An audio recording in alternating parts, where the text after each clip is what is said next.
বিজেপিৰ কেণ্ডিডেট কোন নামটো ডাঙৰ কৰি ক'ব লাগিব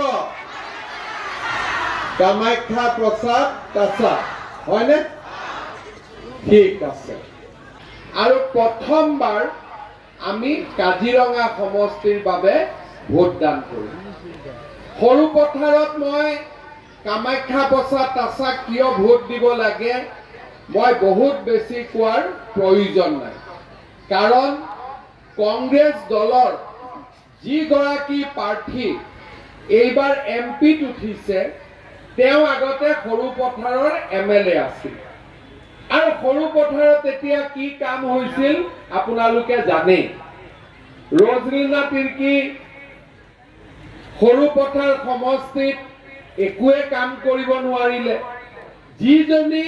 যিগৰাকীয়ে সৰু পথাৰত কাম কৰিব নোৱাৰিলে মাত্ৰ এটা সমষ্টিত তেওঁ 10টা সমষ্টিত কেনেকৈ কাম কৰিব আপোনালোকে নিজে ভাবকচোন হয় না নহয় মই যদি মেট্ৰিকে পাছ কৰিব পৰা নাই মই ইউনিভাৰ্চিটিত কেনেকৈ নাম লগাম হয় না নহয় আজি আপোনালোকে চাওক ৰজনীনা তিৰ্কি তেওঁৰ দেউতাক কিমান দিন সৰু পথাৰত এমএলএ আছিল আৰু বিশ্বজিৎ ফুকন কেইদিন এমএলএ হল মাত্ৰ 3 বছৰ হোৱাই নাই এই 3 বছৰত আমাৰ সৰু পথাৰ সমষ্টিত কিমান পৰিৱৰ্তন হ'ল যোৱাবাৰ মই যেতিয়া ইয়াত আহিছিলো হেলিকপ্টাৰত আহিলে মই মানুহক হেণ্ডশেক কৰো মোক সবে কৈছিল দাদা আমাৰ ইয়াত মোবাইলৰ টাৱাৰ নচলে তেতিয়া মই কৈছিলো যে অসম নাগালেণ্ড ফৰেষ্ট হলেও আমি মোবাইল টাৱাৰ লগাই দিম আজিতো মোবাইল টাৱাৰ লাগি গ'ল সৰু পথাৰ লাগি গ'ল নে নাই আজি আপোনালোকে চিন্তা কৰক আমাৰ সৰু পথাৰ সমষ্টি কম দিনৰ ভিতৰতে কিমান কাম হ'ল আমাৰ ধনশিৰি মহকুমাৰ সিভিল হস্পিটাল উদ্বোধন হ'ল সতী সাধনী বিশ্ববিদ্যালয় হ'ল লাভলীনা ক্ৰীড়া প্ৰকল্পৰ কাম চলি আছে ৰামধেনু মুকলি মঞ্চ সাধনী পাৰ্ক চুকাফা পাৰ্ক বৰপথাৰ সৰু পথাৰ নগৰৰ ৰাস্তা ইমান ধুনীয়া ডিভাইডাৰ হৈ গ'ল কুশল কোঁৱৰ ইনডোৰ ষ্টেডিয়াম আজি আপোনাৰ এক প্ৰকাৰ ক'ব গ'লে বৰপথাৰ উৰিয়াম ঘাটৰ ৰাস্তাও কমপ্লিট হৈ গ'ল আজিকালি গাঁওবুঢ়ায়ো পাৰিতোষিক পোৱা আৰম্ভ হ'ল গোটেইবিলাক কাম আজি কম দিনৰ ভিতৰতে আৰম্ভ হ'ল এতিয়া আমি নতুনকৈ বহুত কেইটা কাম হাতত লৈছো বিশেষকৈ সৰু পথাৰ আৰু বোকাজান ৰাস্তাটো আমি অসম মালা আঁচনিৰ অধীনত নতুনকৈ বনাবৰ বাবে সিদ্ধান্ত লৈছো সৰু পথাৰ আৰু বোকাজানৰ ৰাস্তাটো বৰপথাৰ উৰিয়াম ঘাট হৈ গ'ল আৰু ভগৱানে যদি আমাক শক্তি দিয়ে আপোনালোকে আশীৰ্বাদ দিয়ে বৰপথাৰ আৰু গোলাঘাটৰ ৰাস্তাটো অসম মালা আঁচনিৰ অধীনত আমি ধুনীয়াকৈ বনাবৰ বাবে আমি সিদ্ধান্ত লৈছো বৰপথাৰৰ পৰা গোলাঘাটো যাব পাৰিব সৰু পথাৰ বৰপথাৰ বোকাজান ৰাস্তাও হ'ল আৰু এইবাৰ আমি অসম মালা আঁচনিৰ অধীনত আমাৰ এই বোকাজান পথ হৈ যোৱাৰ লগে লগে আমি বৰপথাৰৰ পৰা গোলাঘাটৰ নেক্সট ফেজটো আমি হাতত লম সৰু পথাৰত আগতে ৰাস্তা ঘাট নাছিলে মইতো ধেমালিতে কৈছিলো যে আৰু আজি বিশ্বজিৎ ফুকনৰ নেতৃত্বত অসমৰ আটাইতকৈ ভাল সমষ্টিটো সৰু পথাৰ সমষ্টি হ'বলৈ গতি কৰিছে মই ঠিকে কৈছো নে নাই কওক আপোনালোকে কৈছো নে নাই এমএলএ ভাল কাম কৰি আছে নে নাই এতিয়া এমএলএও যদি বিজেপি হয় এমপিও যদি বিজেপি হয় গাড়ীখনত এটা ইঞ্জিনৰ জায়গাত দুটা ইঞ্জিন লাগি যাব হয়নে দিছপুৰৰ পৰা বিশ্বজিৎ ফুকনে আনিব আৰু দিল্লীৰ পৰা কামাখ্যা তাছাই আনিব দিল্লীতো বিজেপি দিছপুৰতো বিজেপি কাজিৰঙাৰ এমপিও বিজেপি সৰু পথাৰৰ এমএলএও বিজেপি ডাবল ইঞ্জিন নহয় চাৰিটা ইঞ্জিনে সৰু পথাৰৰ কাৰণে কাম কৰিব হয়নে নহয় সেইকাৰণে ৰাইজ পদুমৰ ছবিত আমি ভোট দিব লাগিব আৰু কামাখ্যা প্ৰসাদ তাছাক বহুত ভোটত আমি বিজয়ী কৰিব লাগিব। পাৰিম নে নোৱাৰিম? সব ৰেডি আছো তো?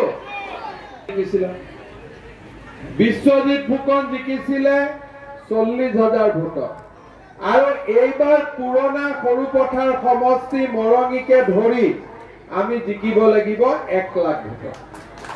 হ'ব নে নাই? হ'ব একদম। এটা সঁচাই ভাত পানী নোখোৱাকৈ আহিছে নে? একদম সঁচা নে?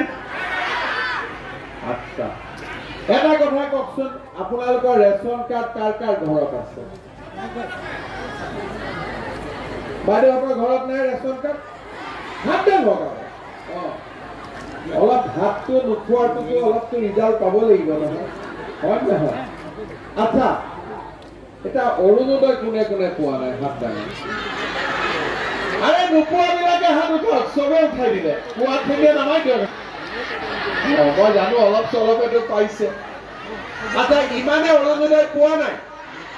আচ্ছা, মই এতিয়া নতুনকৈ হাত উঠাম, হাতটো নামাওক। যাৰ ঘৰত ৰেচন কাৰ্ড আছে কিন্তু অৰুণোদয় নাই তেওঁলোকে হাত উঠাওক। ৰেচন কাৰ্ড আছে কিন্তু অৰুণোদয় নাই, ঠিক আছে, এতিয়া হাতটো নামাওক। মিটিঙত গলি কি লৈ আহিলি বুলি, হয় নে নহয়? শুনিবনে নাই? ৰাজা কথা ভাবিছো যে মানুহৰ মাজত গলে কয় ছাৰ অৰুণোদয়টো দিব। এতিয়া কাক দিম, কেনেকে দিম, সিলেকশন কৰি থাকোতে বহুত সময় লাগি যায়। সেইকাৰণে এইবাৰ মই সিদ্ধান্ত লৈছো যে যাৰ যাৰ ঘৰত ৰেচন কাৰ্ড আছে সেই ঘৰত এটা অৰুণোদয় দিম। বুজি পালে নে নাই কথাটো? যদি ৰেচন কাৰ্ডখন আছে তেতিয়াহ'লে 10 তাৰিখে অৰুণোদয় সোমাই যাব।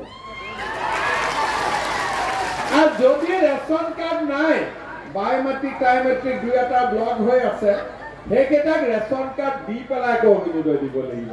বুজি পালেনে?